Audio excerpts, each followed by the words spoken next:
Welcome to the Cedar Fort Come Follow Me podcast. I'm your host, Lynda Cherry, and today I'm really excited to be joined by our co-host, Sam Castor, the author of Zion Rising. Sam, thanks so much for joining me today as we discuss this enormous amount of material in Genesis 42 through 50. I'm delighted to be here. I'm so excited to be able to do this in an interactive mode. It's so much more fun to be able to have dialogue. Yes, and I hope that our viewers really enjoy it too. In fact, we welcome some feedback if they do. We'd like to know how they like it. So today's story is the reunion of Joseph with his brothers in Egypt. Last week, we left off with him in Egypt, and the Pharaoh had just appointed him to be the steward over all of the Egyptian resources, and a pretty exciting time for Joseph. But now we're going to find out about what happens with Joseph's family and his brothers. So why don't you lead us off? Thank you. And I'm excited to do this with you too, Lynda, just because there's so much power in this story as we understand how God works with us to try and bring us back together. And you have such a depth of knowledge on this. So I'm going to highlight some of this story, but I really hope that you add a lot of color and value too, because I know you have a book that just came out called The Redemption of the Bride, God's redeeming love for his covenant people. And I feel like there's so much of that in this, that he's redeeming us and he's showing us how much he loves us. And even though we make mistakes or do stupid things, he's working with us to bring us back. So yes, we last week we talked about how Joseph had been able to turn that adversity and that affliction of being sold into Egypt into this bounty for him and his family, and how he's been given prosperity by being able to serve in Pharaoh's house. And it's interesting because the Lord uses these world events to try and help bring things back together. I love how Christ he's the grand reconciler. He's trying to bring things back together and regather those things that are at war, or bring peace to those things that have tension with each other. And so in Genesis 42, there's a famine that hits the entire area that Joseph had dreams about and prophesied about. And Jacob and his family are impacted by the famine, which is interesting because as you read about Abraham and Isaac, those difficulties don't seem to arise with the same fierceness that comes with this scenario. And so it's almost as if the Lord is saying, yeah, you guys did wrong by Joseph. I'm going to use some world events to fix this. And so Jacob sends his sons, all of them except for Benjamin, who's Joseph's brother, down to Egypt to buy corn in Egypt because he knows there's bounty there and they're starving. And so Joseph ends up seeing his brothers once they get to Egypt. And it's interesting as well because the scriptures give you little clues about how he hides himself from them. He's obviously dressed differently than as an officer in Pharaoh's court. He also uses an interpreter, acting the true part of being an officer of Pharaoh's court, and doesn't reveal himself, but he recognizes them. He sees that they're his brothers. And as they come to him in chapter 42, verse 9, they actually bow down to him and seek that food from him humbly. And so I think this is a moment where Joseph starts to recognize his brothers maybe have changed in the course of events since their betrayal of him. Did you want to add something? Well, I think it's just so interesting because it's so much in the fulfillment of the dream that he'd had when he was a teenager about them bowing to him. And I think it also says a lot about Joseph at that moment, that he still is keeping quiet. We don't have this sense that he's sort of, I kind of told you so or whatever, that this sense that for him, it's almost like he has a reverent feeling about it. Yeah, there's no gloating. Exactly. And I think it's also really interesting in terms of how all the fighting had been about the birthright and the sense that they had that this coat that Joseph had somehow had this sort of mystical power. And yet now the coat's destroyed, but Joseph still now has that birthright. He still has all of that prosperity. As you mentioned, in Egypt, he still gained all that prosperity that had been promised to him, but the Lord gave it to him. Yeah, and it's interesting too, because when the brothers come to him, he says, hey, you're spies. You're here to see the nakedness of the land. And to me, that's almost as if I don't know if it's something that we just miss because it's translated into English, or if it's something that's a disconnect between the Hebrew and the Egyptian that was being spoken, but the term, he says it 3 times, which is symbolic. But the term nakedness, where he's suggesting, hey, you're coming to see the nakedness of the land, or the openness, or you're trying to basically steal things. I wonder if he's trying to drop hints to them. Like he wants to keep himself hidden, but he's also suggesting, just like you took that cloak away from me and made me naked, and made me bare, that there's this that type of hint dropping. I'm Oh, I curious. love that. I love that insight. I never thought of that. That's awesome. I love it. It's curious, isn't it? Because how hard would it be to not either go to the gloating, like you say, or go to a place of, hey, let me have my messengers go tell them, and so they start to be fearful of me. He is doing everything he can to try and see if there's a way to reconnect with them truthfully, and he wants to trust them. He really wants to trust them. Yeah. And so it's almost like both of them have been on their own journeys, because some scholars I've read have also suggested that Joseph was a little arrogant after his dreams. And so he also had been humbled by his own experiences, right? Exactly. Yeah. Yeah. So they end up accusing him of being, or he accuses his brothers of being spies. They explain, no, we're just here to get food, repeatedly. And they also say, hey, to show you that we're telling the truth, we're all brothers of one father, and there are 2 other brothers, one who's died or is no longer, and then another one that's left back with our father. And Joseph ends up continuing to press on them, and then he puts them into the ward for 3 days, meaning into prison, in verse 17. And I thought that was interesting, because you think in these short chapters, you think this kind of happens quickly, but there's a lot of time that happens. Well, and the interesting thing is that in essence, they put him into prison. Yeah. And in a way, I mean, he's just testing them here from the beginning. How are they going to behave when they're put in prison? And actually, he's impressed, because right away they recognize and say, oh, these things are happening to us. And they're talking amongst themselves. These things are happening to us because of what we did so long ago. So Absolutely. Reuben even pipes up and says, hey, this is because of the blood, right there on. And yeah, there's the blood that we took from our brother. It's also interesting that how Christ was in prison 3 days before he resurrected. That same kind, there's a lot of parallels. And I love that I know you've in our other discussions about this, you've highlighted that there's so much parallelism between Joseph and Christ himself. And I hope we can get into that in this discussion today. So one of the brothers must stay in prison, and the others are allowed to go free, is what Joseph says to them. And this is where the brothers start to recognize their guilt. They start to say in verse 21, hey, this is because of the blood that we spilled of our younger brother. And Reuben suggests that blood is now required of them in verse 22. And Joseph starts to see the remorse, and he himself feels remorse. And he goes away and weeps for his brothers and wants to be with them. And to me, that's just another example of how we all want to really be together. We all want to be reunited in Christ. We yearn for it. And these divisions and this contention, all the family drama that pops up. I come up from a very large family. Families have drama, right? People step on each other's toes. But in our hearts, we all want to be connected, even if we've been wronged. And I love Joseph, that. And Sam, I have to tell you that one of the reasons I specifically asked you to join me with this is because I felt your love of Zion and the principles of Zion were so evident in this story. And I just knew you would have so much to kind of tie in with that, because when you speak about brothers arguing and fighting, and we have lots of stories in the scriptures and lots of stories in our own homes about that, the whole point at the end of time is that we are all brothers and sisters. We are all one family. And that sense of Zion, of uniting ourselves with that forgiveness and love, is so important. I knew you'd have a lot to add about that. Oh, thank you. I couldn't help but cross-reference, because we'll get to it again later, but when Joseph finally reveals himself to his brothers and they weep and fall on each other's necks, it's a direct reference to what happens in Moses 7 when we're all reunited as Zion. I love that. So thank you. So Simeon is bound and stays back, and the other brothers are able to go back to their father.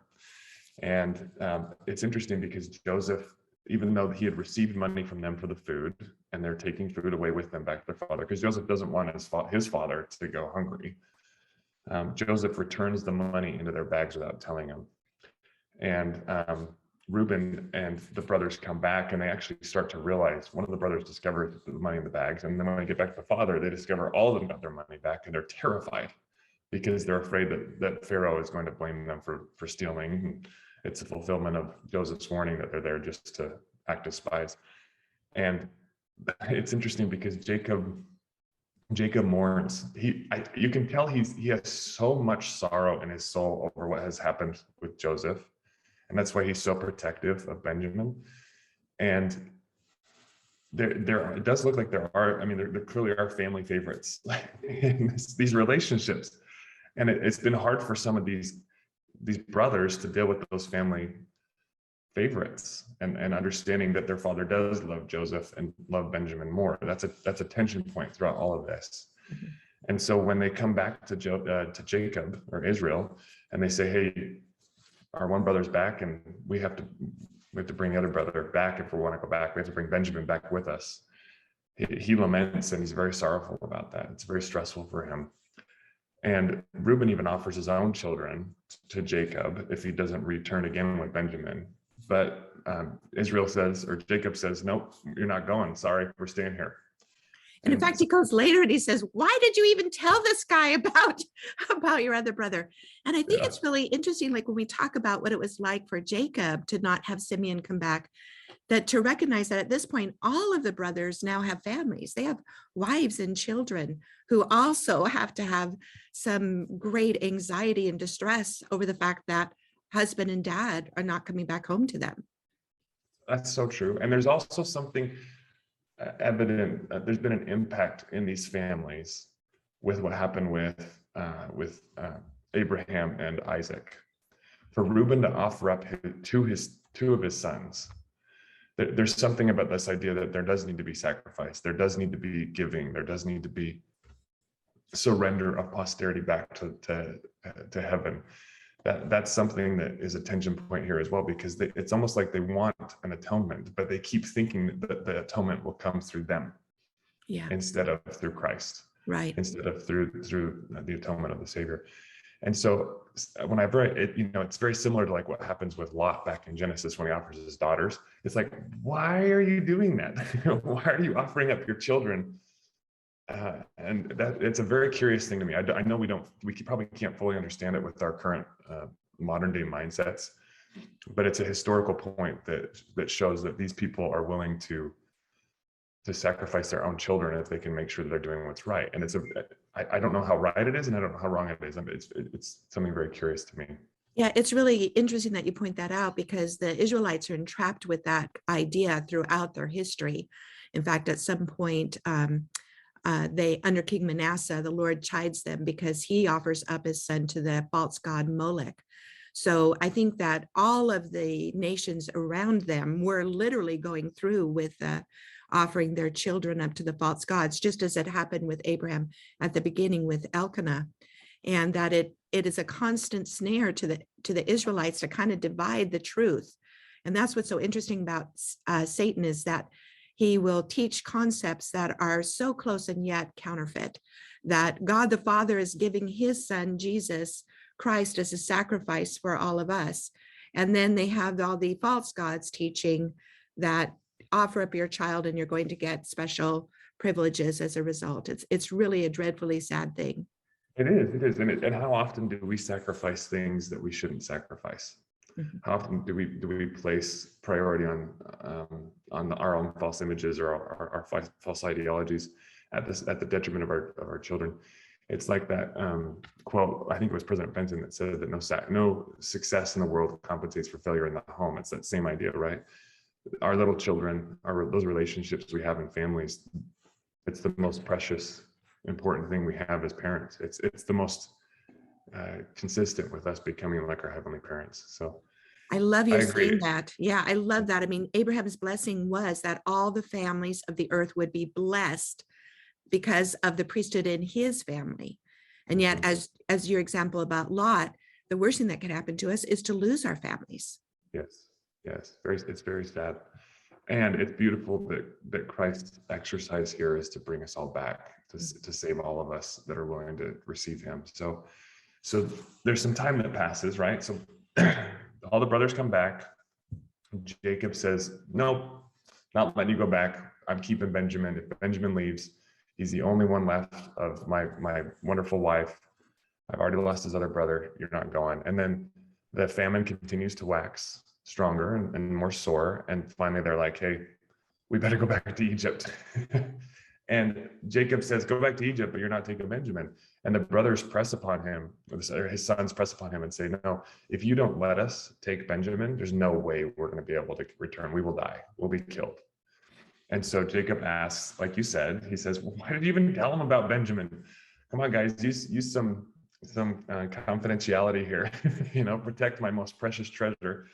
And then Judah, and this is beautiful, and I love how we've talked about this before, and you've mentioned the relationship between Judah and Ephraim starts to become more poignant here and more special. Judah promises to be a surety for Benjamin. He basically says, no, I will ensure, I will be a sacrifice for Benjamin. And that's in chapter 43, verse 9. And that's what calms Israel down. That's what allows him to let go. And he says, you know what, if I end up remorsing or sorrowing over this or having sorrow over this, then I will. But I understand if we don't go get the food, we're going to die. So they take double the money at the insistence of Jacob, because they're worried that if they don't pay back what they had got the first time, plus new money for the new food, that will cause trouble with Pharaoh. And they come back to Egypt with Benjamin. And I can't help but get a sense that Benjamin has been sheltered probably more than he wanted to be. But I also love how much the brothers' attitudes have changed, because now they do know, just like Joseph had been the favorite, they know Benjamin's the favorite. Yeah. But their whole attitudes have changed. But perhaps that came with age and maturity as well. But they are so protective of Benjamin that, as you said, you get the sense the entire family is just hovering around him to keep him safe. Yeah, and it's all because they love their father, yeah. Which it's beautiful that those degrees of love that we get to learn, where it's not just about loving ourselves, but loving others and loving God. It's, again, a grand symbolism of how God's asking us to circle around his children. All of us are precious to him down here below. So they end up back in Pharaoh's court, and they're brought almost immediately into Joseph's house. He sees them, he releases Simeon, brings them into his house, washes their feet, which is again something that Abraham did with the angels that visited him, Lot did with the angels that visited him. So there's this sacredness to the almost the reverence of the Abrahamic covenant, that you're going to take care of strangers lest they be angels unawares, right? There's this idea of reverence. Right. And the brothers are brought into his house, their feet are washed, and they're invited to dinner. And I found it interesting too that Joseph gives Benjamin 5 times the mess or food of his other brothers.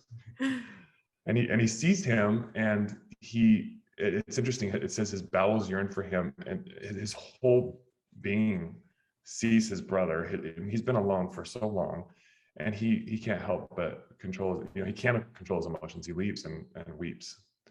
And that yearning to be connected, I think, is the same thing. It's actually, in some ways, it's what causes our pain sometimes, because we want to be connected, and we interfere with each other when we let those expectations bump into each other, right? When we're trying to be to a mesh with each other instead of just loving each other and supporting each other. And so they have this interaction, and Joseph, he sees his brothers bow down to him again in Genesis 43, verse 26, which is again fulfillment of the prophecy. And Joseph asks about his father. He wants to know how his dad is doing. And his brothers say he's okay. And this is when Joseph leaves the room and weeps after seeing Benjamin. And then this time, Judah, who had the original plan to sell Joseph to the slave traders, he offers himself up for Benjamin's safety. And I think it's beautiful that both Reuben and Judah, who had betrayed Joseph, who had been dishonorable many, many years before, are now the ones that are trying to make some type of atonement or trying to repent and show the change of heart. And it shows this awesome commitment that they have to protecting their family members and helping their father. So it's beautiful. So I'm sorry. I'm No, go sorry. ahead. I have to admit, that's one of my favorite parts of this story is that, Yeah. that while we see the frailties of human beings, that we also see how they can change. And, and I can't help but feel that the love that Joseph felt for them had to be really increased specifically towards Reuben and Judah to see them behaving in this way. And no, I feel like this terrible breach in the brotherhood had been healed specifically because of those two coming forward. You can see Joseph's heart soften even more. Mm-hmm. He wants to let them know. And so he instructs his servants in chapter 44, and this is verses 1 through 34. He instructs his servants to put the money back into their sacks again. And he also earlier, and I forgot to mention this earlier, they actually come to him, the brothers come to Joseph and say, hey, this was an oversight. You didn't give us the money, or you didn't keep the money that we gave you for the food. We found it in our bags. And it's interesting because this also happens regularly throughout these. Joseph, time and time again, says that he is a believer in God, even though he's in Pharaoh's court. He says, I'm a believer in God. I'm going to give you this stuff. Oh, no, your God is the one that gave you the money. No, your God is the one that's going to, help deliver your brother. Like that. Even though he's like number one in Pharaoh's court, he keeps pointing to the God of Abraham instead of the God of Pharaoh. And I can't help but wonder about this because he's in such a powerful position. You'd think that all the people there would expect him to be extremely fiercely loyal to Pharaoh. But Joseph is just true to who he really is. It's a really beautiful testament of his consistency. I love that. A lot of scholars think that during Joseph's reign here as second to Pharaoh was during the time of the Hyksos kings, sometimes called the shepherd kings. And there's a lot of archaeological evidence that seems to indicate that there were two periods of time when the Egyptians did believe in one God, and that this may be one of those times, and that Joseph may have had more influence over Pharaoh and the religion than would be thought when we think about Egypt's long history of idol worship. No, that's very, I didn't know. That's beautiful.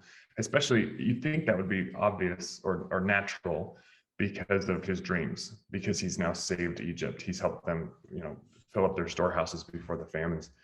And in my studies of Egypt, I've also found that obviously the parallels between the true religion and the Egyptian counterfeit, there's a lot of parallels, or a lot of consistency in that messaging. And that's so important for us to realize when we're looking at these histories, for us to recognize that Egypt is also a holy land. I've had the opportunity, I'm a tour guide, as well as a few other things, and I've had the opportunity of taking groups to Egypt. And obviously the Savior was sent in his youth to Egypt. Abraham goes down to Egypt. Here we have Joseph in Egypt, and that this incredible connection throughout the scriptures of that Egypt's role with Israel. And again, when we talk about the brothers, starting with Abraham and his sons, Isaac and Ishmael, and all of the family of Abraham, then Noah's son Ham and Egyptus, who found and formed Egypt. And as we read in the book of Abraham, that from the beginning, they were trying to pattern their priesthood after the correct priesthood. And so it is kind of chilling, to be honest with you, particularly like at the Temple of Karnak, there is a ceremony and a temple initiation endowment ceremony carved on the side of the wall in Karnak that could look fairly familiar to some members of the Church of Jesus Christ of Latter-day Saints today. So yes, you can't help but feel actually the Egyptians kind of yearning for that truth. And that could be why, Nibley points out that Abraham had an impact on his Pharaoh when he was down there, and then that Joseph had an impact on this Pharaoh. But sadly, later the Egyptian dynasties abhorred this Hyksos dynasty and chased them out, and all of the gods were brought back into Egypt. But it's an interesting connection and an interesting story. I agree. You know, I had the pleasure and a unique opportunity to interact with several Egyptians in my professional career. Some very notable ones. In particular, there's an individual with the last name. His name's Naguib Sawari. He's one of the wealthiest people on the planet. Owns a bunch of telecoms in that region, and he's actually the founder of the Freedom Party in Egypt, which is trying to give, he baked it into their constitution, the ability to have freedom of religion. And he's trying to unite Islam and Christian beliefs and allow those to be harmonious with each other in Egypt. And you can see that they do have, I love that you say it is a holy land. They do have a lot of power, a lot of intelligence, a lot of goodness. I mean, Egypt was an incredible powerhouse. It's a place that Abraham goes back to. It's a place that now Joseph and these others go back to. And I think it is important not to just write it off, but to recognize that it was a blessed and wonderful place. And hopefully it will continue to continue on a path where it's restored and made part of the glorious earth as well as we get closer to Christ's return. So yeah. I love that you say that. So as we're now interacting with these, because the reason I find that interesting, by the way, is because of the tensions between Isaac and Ishmael, right? It's another parallel of this story where we're trying to reunite brothers and trying to bring families back together. So Joseph ends up now putting the money, having the servants put the money back in the sacks, and he tells his servant to stick his silver cup in the sack of Benjamin with Benjamin's belongings. And then Joseph sends his servants after his brothers after they leave and accuses them of theft. And they're like, whoa, why would you accuse us of theft? We brought back double the money. We've been honest with you this whole time. We told you the truth about our brother. We told you the truth about the prior, you gave us too much. If anybody has your silver cup, they will become your bondservant. They'll become your slave. And Joseph says, okay, by your word, that's what will happen. And so they search all the bags and they find the silver cup with Benjamin. And the brothers are just absolutely crushed, right? Like they're just absolutely devastated. And it's so sad to see that tension, but I also see that Joseph he's basically trying to help them see that he's going to forgive them. But, he's basically saying, hey, these debts that we think we have against each other, a lot of them are made up. Let's just come back together and love each other. And so the brothers throw themselves upon the mercy of Joseph. And Judah then divulges the story of how Jacob, their father, lost his most loved son, Joseph, and he offers to take Benjamin's place. So true to his word, he offers himself as a surety. And so that willingness for Judah to step in and say, no, I will take this, it's one of the reasons I think why Judah and all of his posterity are so not only blessed with the ability to be who they are, but they have this beautiful relationship with Ephraim going forward. Judah and Joseph's posterities love each other, and they want to work in concert with each other. And so we have this exchange, and then Judah basically tries to make an atonement. And as we go forward, we'll be able to see this interplay. It's interesting. I'm from Ephraim. One of my dearest friends is that I've worked with over the years as a fellow executive at Switch is Jewish. And there's many blessings and promises about how Ephraim and Judah will work together to bring about the restoration of the earth. And I have a personal testimony that Judah and their heritage and the blessings and gifts they offer are necessary for Ephraim to be able to be Ephraim. We need each other. Absolutely. In fact, I'll share that I'm writing a book right now called Judah and Joseph Reunited, The Hope for Israel, about how the two tribes are both given leadership blessings. We're going to discuss that later in this chapter today. But yes, they have to work together, and that close relationship, in my opinion, first starts here, and it is really sort of echoing throughout the ages in terms of that first misunderstanding between one another, and then that sacrifice, and then the reunification there between Judah and Joseph is being echoed throughout the ages. And the Lord tells us is absolutely necessary for the for the end of time. So I don't know why. I'm also tribe of Ephraim, but I have to tell you that I've had a love for the Jewish people and for Judah since I was a child, literally as a child. And in fact, to the point where I had DNA done because I was certain, I was positive that I had to be Jewish as well, because I just have such a love for the people. So yeah. I love that. I love that. You know, one of my daughter's best friends is Jewish. She just got invited to her bat mitzvah. And I agree, like we know each other. We do celebrate, you know, our hearts celebrate each other when we're close and when we work together. And later on in the Old Testament, you see the tension arise again between Judah and Ephraim, and they betray each other, and the people actually war with each other. And that's where you get the northern and the southern tribes. And Ephraim's the reason the 10 tribes are taken away. And that's right. Yeah, that reunion's coming. Yes. And I'm hoping it's sooner than later. I have some things, maybe if we have enough time at the end, I can share about that. So about a wonderful group I know of. But anyway, go ahead about this incredible story with Joseph. So Joseph ends up revealing himself. This is revealing himself in Genesis 45, verses 1 through 28. He reveals himself to his brothers. And he asks all the members of the court, except for his brothers, to leave. And then he weeps. It's interesting, the scriptures say he weeps so loudly and rejoices so much over the reunion and the revelation that it says Pharaoh's court heard him. There's something about just the exuberance of his soul reuniting with them. And it's interesting because at first his brothers don't understand, and they don't really perceive him as their brother. But he says, no, look at my eyes, look at my lips, like see that I am. He's like, look at my face, and I am your brother. I am Benjamin's brother. Compare him to me. I'm the one that you sold into Egypt, and don't count it as evil. Know that God did this so that we can be saved. Know that God is working in all of this. And so he just again brings it back to Christ is working his miracles. He's turning adversity into blessing, you know, affliction into bread and water, like it talks about in Isaiah. And so that's in verse 45, verse 5. And he said, and then in verse 7 through 8, he says, God sent me before you to preserve you a posterity in the earth and to save your lives by a great deliverance. So now it was not you that sent me hither, but God. I love that idea of great deliverance. I personally believe that we knew what we were getting into when we came down to earth. And we framed up the experiences with God that we wanted to have, the lessons we wanted to learn. And it's almost like we were able to wrap our Christmas presents with him before we came to earth.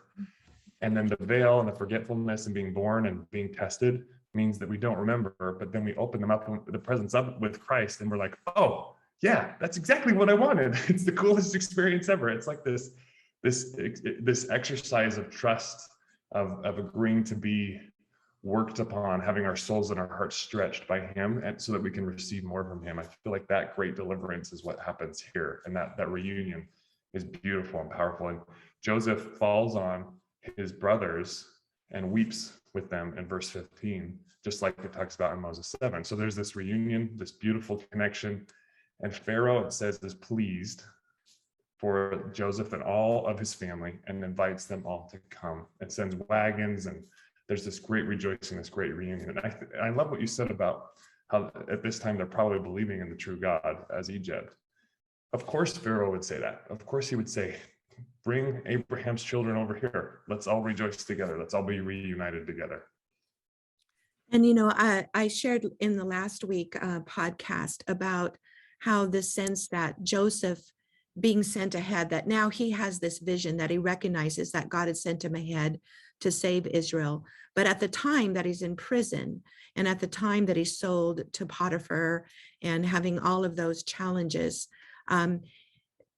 you know, how did he maintain at that time? How did he maintain the softness of heart and his willingness to let God prevail in his life? And I made the connection to Daniel, Shadrach, Meshach, and Abednego, who all had that same experience of being sent ahead. You know, they were amongst the first captives taken from Jerusalem to Babylon. And they never got to see home again. And in fact, Joseph doesn't see home again either. And they're sent ahead, but instead of being bitter and ugly or turning away from God or forgetting their covenants, They literally show forth all of this sense of stewardship and ministry, the promise that the covenant is supposed to be giving through the priesthood of ministering to others. That Joseph shows that in prison, so he's made the head steward of all the prison. He shows that in Potiphar's house, and he's made the head of Potiphar's house. He shows that in Egypt and is made the head next to Pharaoh. And the same with Daniel, Shadrach, Meshach, and Abednego, that through their stewardship, the countries that they're taken and are prisoners in flourish because of the blessings God puts on them. But I wonder how well we do today when we're in really painful circumstances, and specifically circumstances that seem different than what we were promised, say in a patriarchal blessing or something. Joseph was told he's going to be the birthright son, which presents a picture of a future that was very different in its fulfillment than any of them would have imagined. And so sometimes we get a patriarchal blessing that promises a certain thing, and then years go by, we think it's not happening, and we harden our heart against God, and we think, oh no, this patriarch wasn't inspired. These things aren't true, and we turn away rather than kind of following this example of Joseph and Daniel of, this is really hard, but maybe this is part of my ministry. Maybe this is part of my mission. And I'm going to retain my faith. I'm going to stay with my covenants, and I'm going to trust in God. Even the point of the promised land that we're talking about now, that Jacob and his family had to leave because of the famine, and Abraham had to leave earlier because of the famine. And yet this is supposed to be this land flowing with milk and honey and abundance. And so in Hebrews 11, it says that, in fact, these patriarchs dwelt in the promised land in tents, and as if they were strangers in that land because it had not yet reached its full potential. And it says, but they still, even upon their death, they had not seen all those promises fulfilled. This is Hebrews 11:11. It says, but they embraced them. They saw them afar off, and they embraced them as if they had been fulfilled. And I think that's so important for us, for a perspective. It's like Elder Maxwell always said, our mortal life is like a day at school. It may be a hard day, but it's a day at school compared to our eternal life.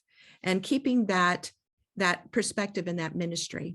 And it just amazes me that both Daniel and Joseph, probably teens when they're sold into slavery in foreign lands, could maintain that vision. It's really remarkable. It is. I love it. And to your question about how do you keep your heart tough on that, President Nelson has been talking a lot about the importance of gratitude. And I think on the verses in the Doctrine of Covenants, because Joseph Smith himself has many difficulties and deals with so much sorrow and loss.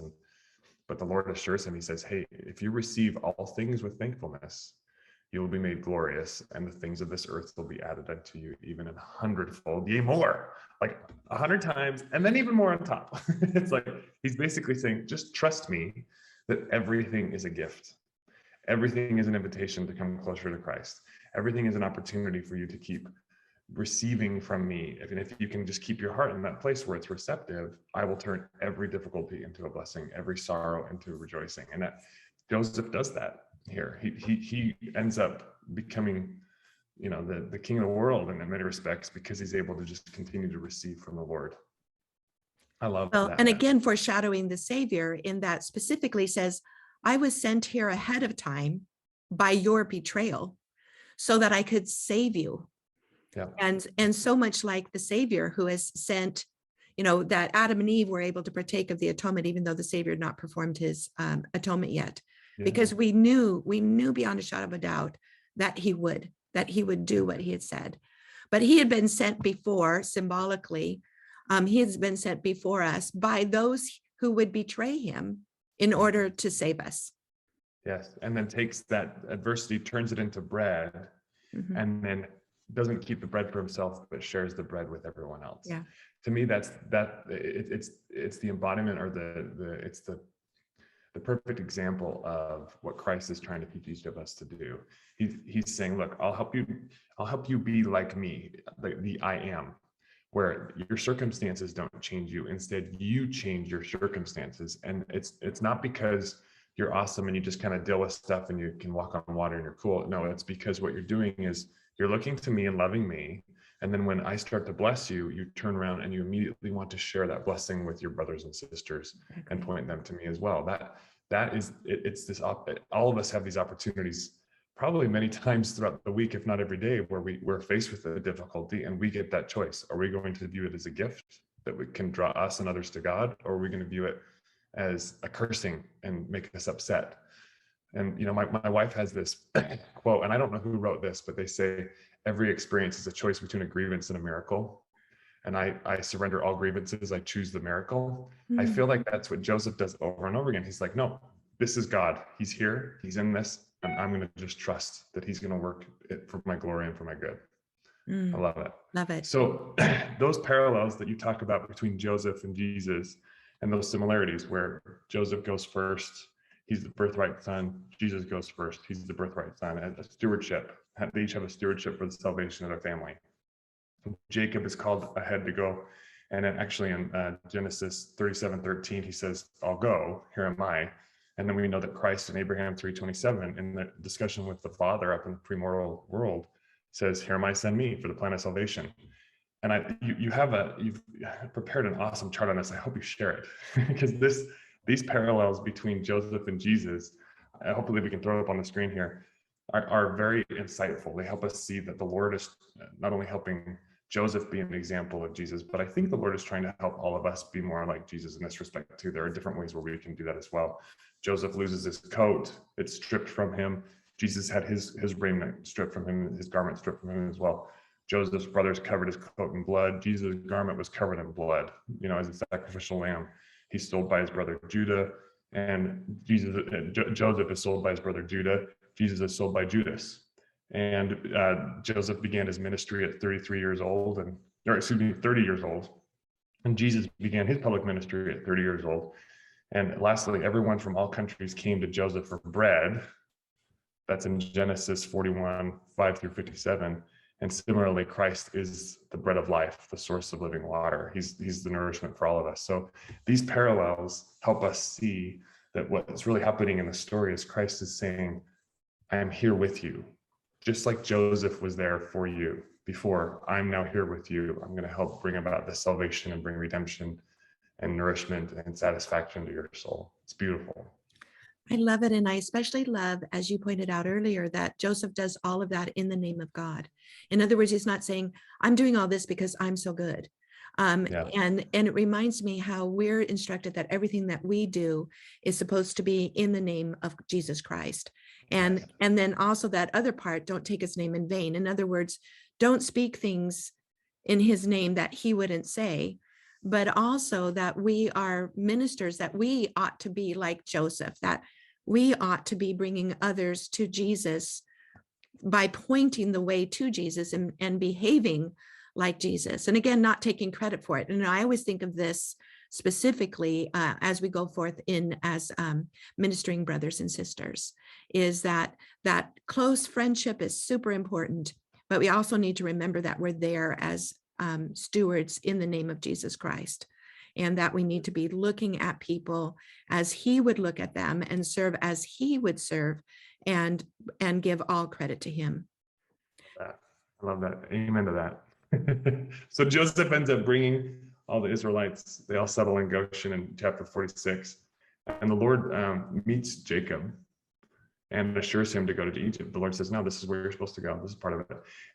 And this is all in fulfillment of the prophecy that Abraham received back in Genesis 15, when Abraham is instructed by the Lord to sacrifice those animals, cut them asunder, and swap places with the Lord in an at-one-ment. The Lord promises him and says, your children are going to end up in Egypt. They're going to have blessings there, but then they're going to be in bondage for many generations, but I will save them. I will deliver them. I will redeem them. So this is again, that idea that all these things were planned beforehand. All these things are designed to help us receive more from the Lord. Yeah, I love it. It's so beautiful to see in all of these stories in the Old Testament. You know, so many people tell me they don't like the Old Testament because they feel like God's always angry. But the truth is when I'm reading the Old Testament, what I see is his incredible mercy and love, and how he is always trying to prepare. And in fact, even in Isaiah, he says, have you not known? Have I not told you from the beginning? And, he has from the beginning continually said, here's what's going to happen, just like he told Abraham hundreds of years before the children of Israel are brought back out, that he tells them. And so I often wonder, when Moses showed up, I often wondered how many Israelites were still remembering that prophecy. And the truth is, we don't know. Daniel really clung to Jeremiah's prophecy that they would be in Babylon for 70 years. And as they're approaching 70 years, he reminds all the Israelites of that. He fasts and prays and says, can this prophecy be fulfilled about the 70 years? Well, 400 years in Egypt is quite a bit more than 70. But I can't help but wonder, were there people that were saying, oh, but the Lord told Abraham this, and we should have hope, and maybe welcome Moses with open arms. So it's interesting because we don't know the answer, but you're right. But in parallel with that too, I mean, how long has it been since the revolution and the Declaration of Independence here in America, right? Like 400 years is a long time. Yeah, So, a very long time. Yes. Yeah. Yes. And so you look at it and go, wow, yeah, would they remember? And the number 4 is interesting too, because I've always viewed the number 4 as a symbol of earth. And what the Lord is saying is, this is the earth experience. You're here this long, this 40 years, 400 years. This is what this is about until you let me come in and redeem you and bring you out of it. So, well, if you want to go on the number thing, because I love that too. If you want to go on the number thing, it's 40 times 10, and 10 represents a well-organized kingdom. And so when they come out of Egypt, they go to Sinai, where the Lord tells them, I'm going to make you a holy nation, a kingdom of priests. So yeah, I love all the number stuff too. And it's just really awesome, because for me, all those details just keep telling me the Lord is in charge. The Lord is in charge. Amen. I love that. All right. So what's next? Are we on to? Yeah. So I do want to just highlight for a minute this sense of, this fighting that we've been talking about over the years in the Old Testament first stories about priesthood and birthright and who gets that.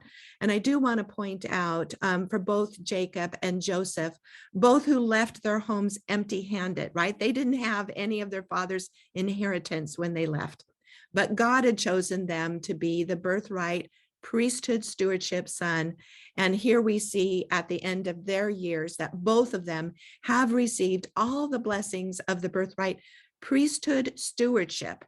And I've been talking quite a bit about what that meant. That meant that yes, he was supposed to get a double portion, but it meant specifically he was supposed to use that extra inheritance to bless all the members of the family, that he had a sacred commission to look out for all of the members of the family, and not only their needs, but like the law of consecration tells us, their wants. And so even though brothers were unhappy with Jacob and with Joseph, and they left empty-handed, indeed, in the end, they have this abundance, which they are sharing with their families. And I think it's really important for us to see that. Responsibility. It was his responsibility to bring blessing and bounty to all of them. Yeah.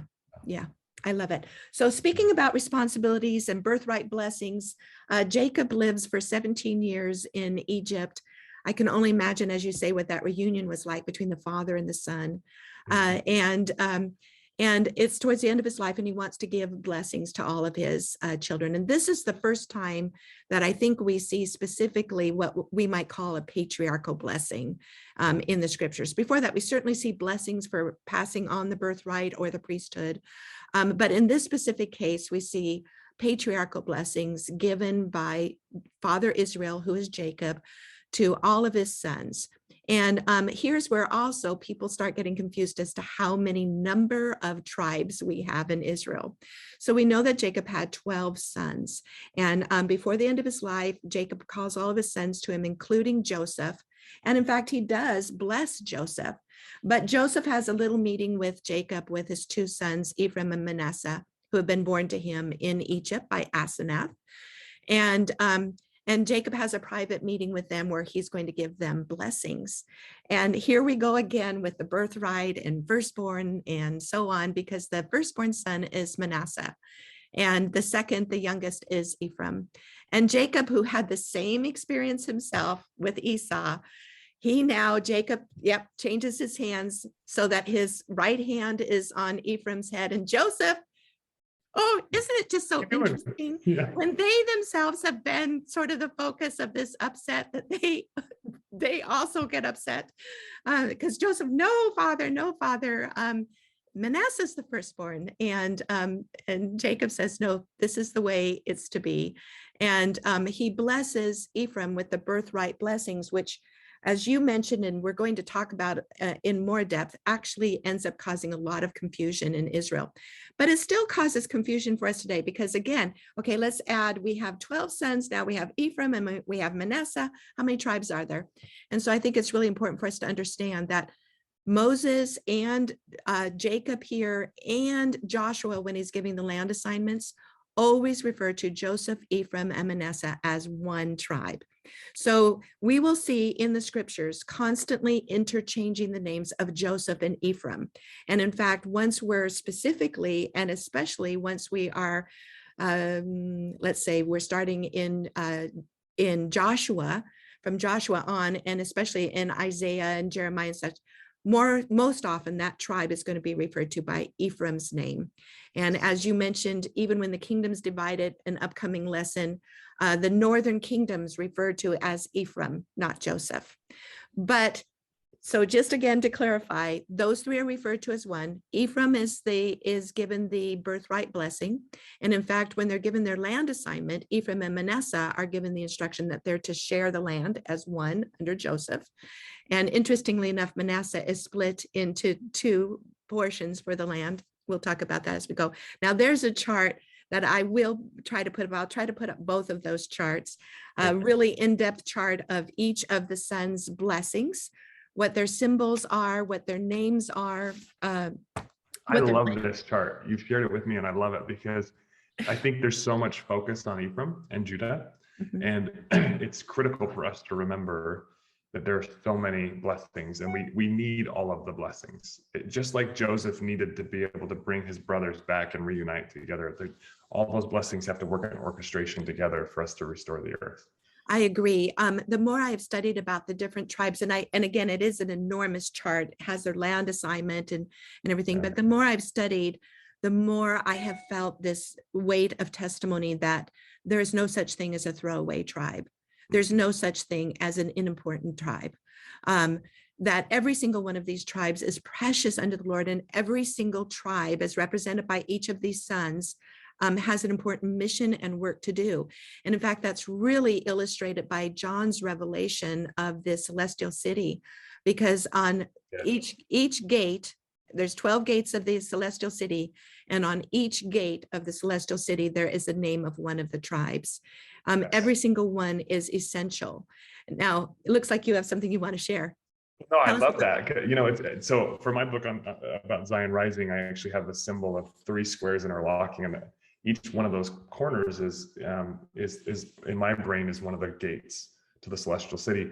In the Dead Sea Scrolls, it actually talks about, there's a Dead Sea Scroll book called The Vision of the Archangel Michael, where he's taken up above and he sees that city, but he describes it as 13 mountain peaks, because there's a center mountain peak and there's 12 around the outside, and that is a city that's above the earth. And so there's this idea that it's almost like Zion, as we reunite these tribes, as we bring everyone back together, because there is no throwaway tribe. Every single one's critical. Every person is precious. All the gifts are necessary to make Zion, make it possible for Zion to rise. It's almost like this Zion becomes this flower that's opening up and budding up into the heavens.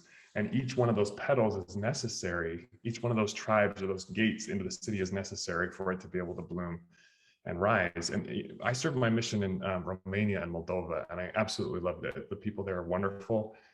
And you can see in my experience, just like Sister Nelson was talking about, how she's had these experiences where in that Eastern European bloc, she's found members from every tribe of Israel.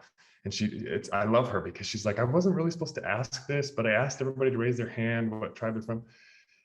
When I was there, we actually, the members had to go to a different location to get their patriarchal blessings, because we didn't have a stake patriarch then. We didn't have stakes in Romania yet.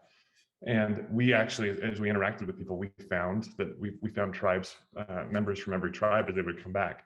Elder Ballard, when he set apart Romania, he said it was rich in the blood of Israel when he set apart that mission. And so I feel like we are gathering those people back. We're gathering our brothers and sisters back. And in order for us to be able to build that city that you see with John the Revelator and also in the Dead Sea Scrolls, we need those gifts to come together and orchestrate together. So I love it. I love that you bring that up. Well, and also, like even again, John, who has this revelation of everything at the end, when he talks about the 144,000, which some people take as literally 144,000 saved, but it is again, numbers, a symbolic representation of an infinity from each of the 12 tribes.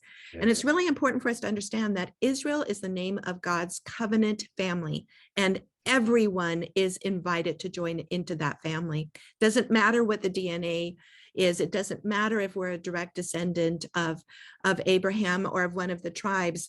And that when we do accept the fullness of the gospel, we are adopted. And so as we receive patriarchal blessings today, we hear stories of families that within a family, they will have children with maybe 3 different tribal assignments. And that's why I love studying about the tribes and their missions, because again, it's just so emphasized that everyone is so essential. Everyone has their mission. And that's represented also when they do divide the land of Israel, is that the land of Israel, every single tribe receives an inheritance. And there's a terrible story about when the tribes are fighting one another and they realize they almost decimate one of the tribes. They're like, no, we can't do this. We've got to restore this tribe because we have to have everyone here. And again, that's all symbolized by this beautiful story with Joseph and his role of bringing Israel, and even the fact that you can't come without Benjamin. In other words, every single brother, every single tribe has to be there in this sort of glorious reunion. I love it. So in any case, go ahead. Thank you for doing the work on that. Your chart is awesome. Well, I love it. I don't know why I'm just so fascinated with it, but it just makes me feel so much about how God is so inclusive, and how much he does love us, and how each of us has that inheritance with him. Yeah. And that's really, isn't that what it's really about? Israel is having this sacred inheritance with the Lord and the fullness of the covenant blessings, including the priesthood and eternal families. And he wants all of us. He wants all of us to have that. This is about a family. That every single story that we're reading is about a family, and it's our family. And I think that's what's really important, which sort of leads to Joseph's blessing that is also then passed on to Ephraim and Manasseh. And if we can, I'd like to highlight a little bit of Joseph's blessing, Ephraim and also Judah, but I will put up the chart for all of the other tribes with that specific remembrance. Everyone is so important. And the reason why I'm highlighting this is because Joseph is given this blessing that in essence, his tribe still has that same responsibility that he had, which is to go before, to be a branch broken off. Jacob prophesies that Joseph is like a fruitful bow or a bough. People tease me with the way I say that. A branch that goes over a wall. And we have to think that there are several branches, right? We know of one. I'm going to invite you to talk about that one. But that Joseph is blessed with the abundance of all of the goodness of the earth, of the waters below, of the abundance of crops, but also the abundance of posterity. So much that he will have branches that go over the wall, meaning out of the land of their inheritance, and that those branches will have a very important responsibility. And this is in the Joseph Smith translation of Genesis 49 and 50, Joseph Smith translation of 49 and 50, that it's not only Jacob's blessing to Joseph, but it's also Joseph's prophecy about his own posterity that would go forward, building on Jacob's promise about these branches and what the responsibilities were, specifically the responsibility that Joseph's family through Ephraim and Manasseh would have the responsibility of remembering the covenants and bringing the knowledge of the covenants to all of the rest of the family of Israel. Now that just gives me the chills every time I read it, because again, just like Joseph's food had literally saved Israel alive, and you made that analogy that that's like Jesus being the bread of life and the water of life, Well, so now again, Joseph's posterity specifically has this mission of covenant food, if you will, again, the bread of life and the waters of life, to share that and start to bring Israel back together again. I know you have something to share about that, Sam. It's bringing that nourishment, and a lot of that prophecy has been fulfilled. And I know you're going to get into this too with Joseph Smith, how obviously the Native American tribes that are descendants from the house of Israel, we know that's been revealed to us. And it's the beautiful story of the Book of Mormon, is that they are the children of Israel, that they're from Ephraim and Manasseh, and they're that fruitful bough that was brought over the wall or over the ocean and came to the promised land, and they were able to bring about many miracles, and they had their own personal experience with Christ when he visits them and ministers to them after he's been resurrected. That exercise is beautiful. There's also a deeper level even beyond that, or an extension of that blessing throughout the history beyond that, where Joseph Smith later says, no man knows my history, and we don't understand how he fits into the tree of Israel. But God is obviously a master gardener, and he's working about this miracle. I like to think that gardener idea is he's a master geneticist, like he's working these family trees and weaving the branches together in a way to bring about the salvation of as much fruit as possible. And so Joseph Smith has also these lineal ties, these ancestral ties to Joseph in Egypt, and also connections to Christ himself somehow intertwined. There's some type of connection between them that's beautiful, and we're learning more and more as we go closer to him. And let's talk about that for a minute, because first I want to point out that when Nephi went back to get the plates, Nephi and his brothers went back to get the plates, and Lehi's reading through the plates, one of the very first things they exclaim, we're from Joseph. Yeah. And great are the blessings for Joseph. And Joseph saw us. So we have this beautiful, when I said earlier, do you think the people in Egypt remember the prophecy given to Abraham? Well, here right away in the Book of Mormon, with Lehi's family, we see that they do recognize and remember the prophecies concerning Joseph's seed. And they from the beginning are teaching their people, we're from Joseph, Ephraim and Manasseh. And we have this responsibility of preserving the covenants. And we also have this responsibility of doing everything we can for the whole rest of Israel. And so that the book that they're writing, the sacred record that they are keeping, was prophesied of by Joseph of Egypt in Joseph Smith translation, Genesis 50, that Joseph of Egypt saw, first of all, two seers. So he reaffirmed Abraham's prophecy about a person who would be sent to bring the people out of Egypt, and that would be Moses. But he saw a second seer in the latter days, and he says that seer will be named after his father, and both his father and that seer will be named Joseph, just like him. Yep. And so tell us about that, because you started on that to some degree.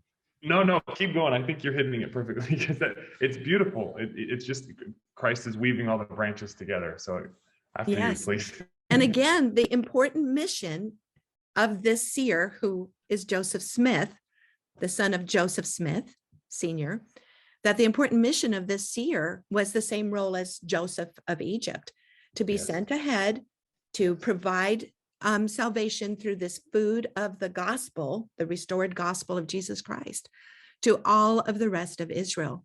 And, I love the title page of the Book of Mormon, because first of all, I always tell this to my classes, I would challenge you to write a title page for the Book of Mormon and have it be in 2 paragraphs, have it be as short as it is and so succinct, because I could never do it.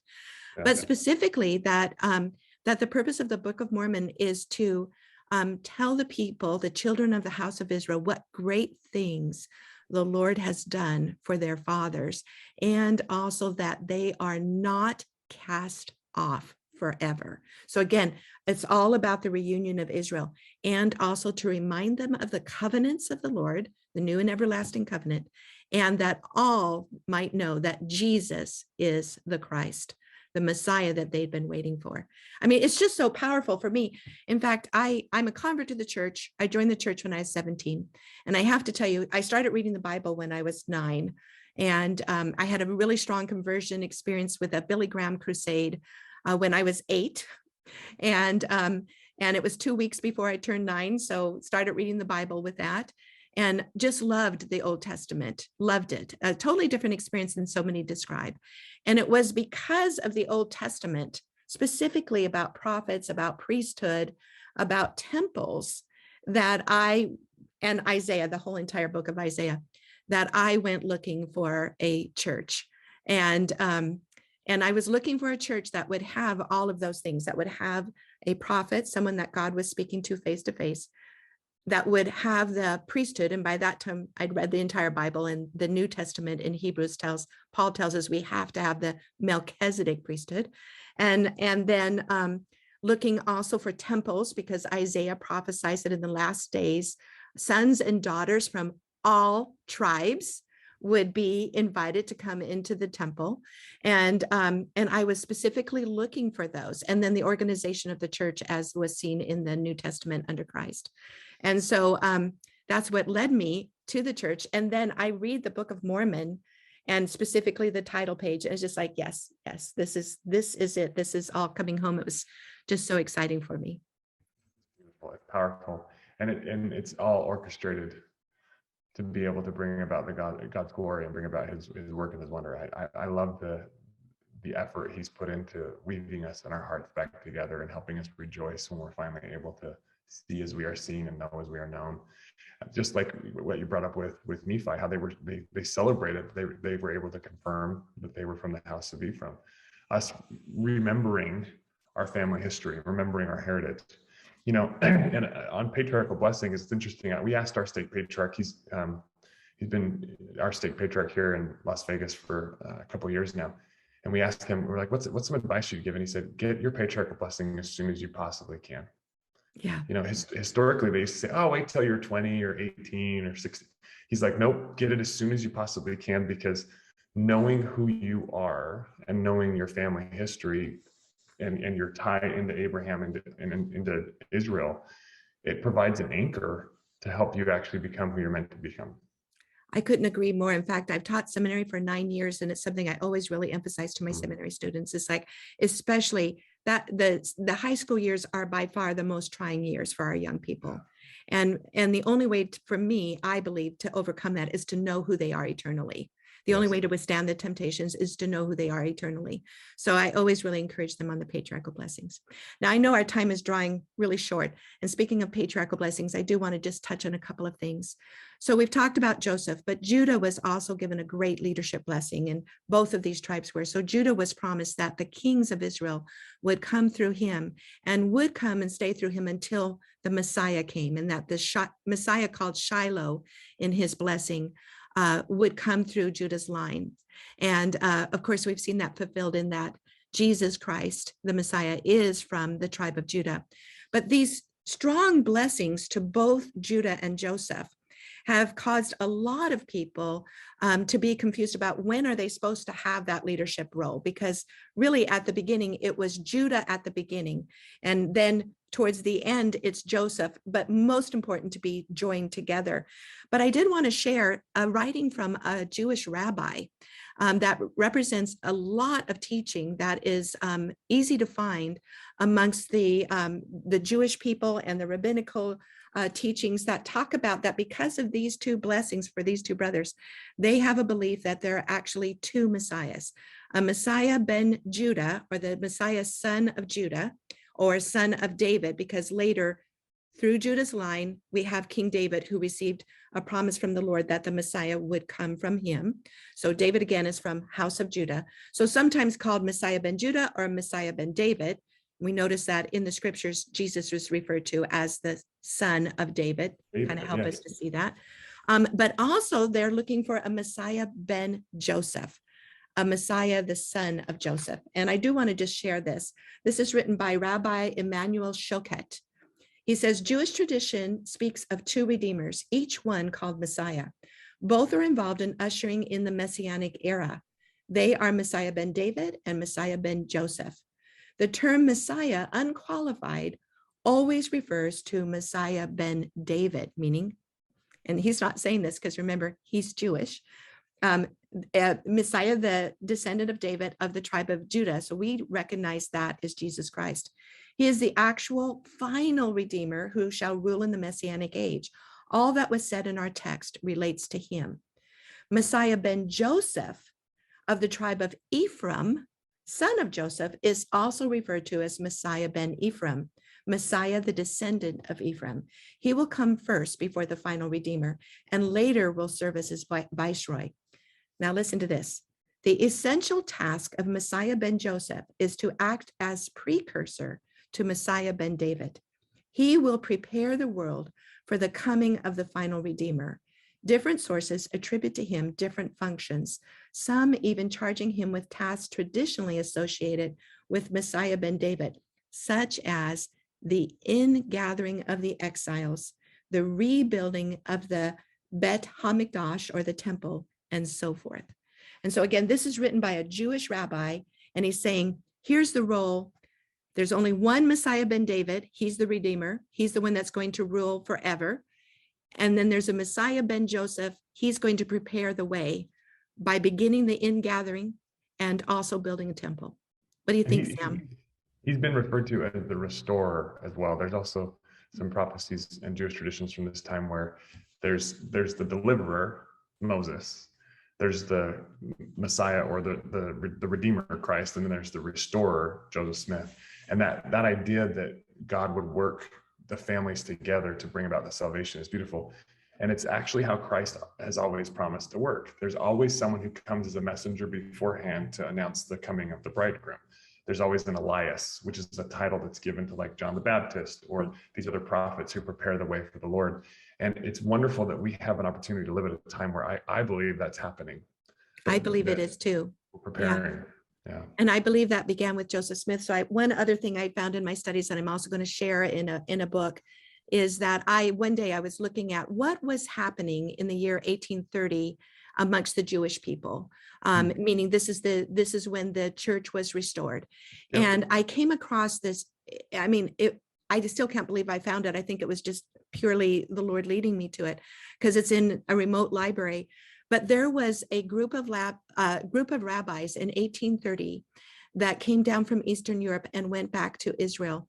And as they went through their ancient records and were reading all of the rabbinical prophecies as well as the scriptures, they determined that there was someone amongst the tribe of Joseph, specifically Ephraim, that, as they wrote, had the authority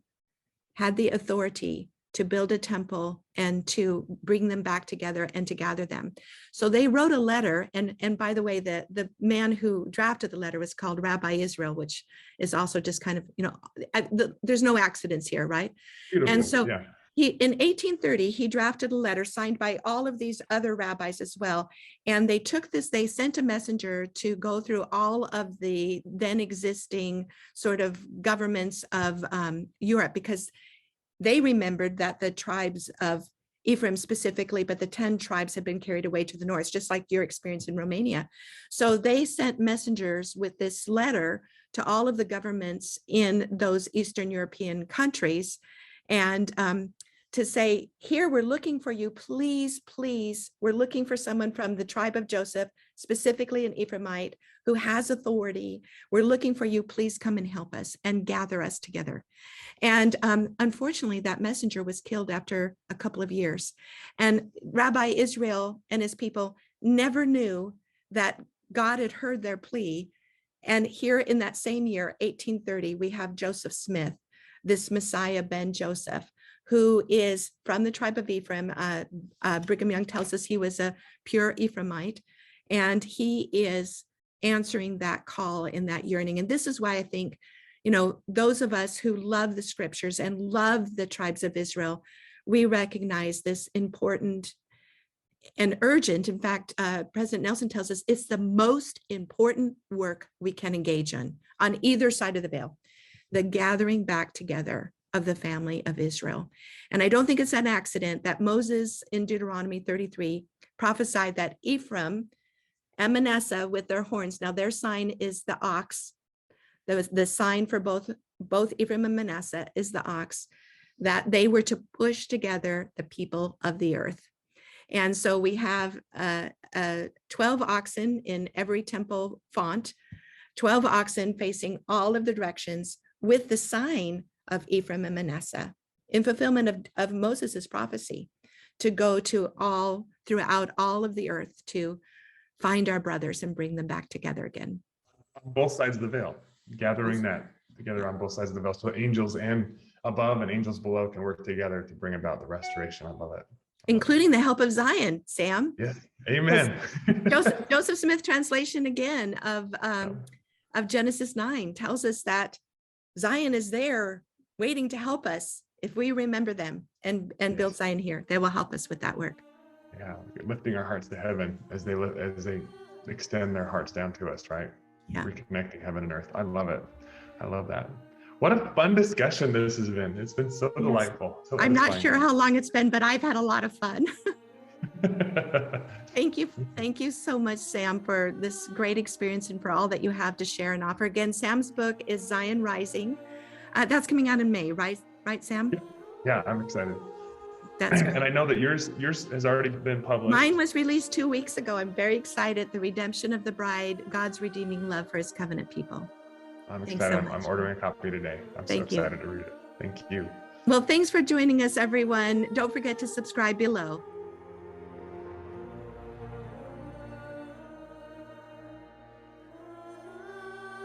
The beautiful allegory of the redemption of the bride tells the story of the house of Israel, her covenant betrothal to Jehovah, her adulterous apostasy from that covenant, and her restoration through his tender mercies and compassion upon her. The title bride applies to both men and women. It is used to denote a special covenant relationship between the individual and God. Israel is an all-inclusive name to indicate God's covenant family, to which all people are invited to belong. Salvation and redemption is an individual affair. Although it is tempting to identify Israel as a nation of people, the scriptural use of the story of the bride as a singular person invites us to explore our own particular relationship with the Lord.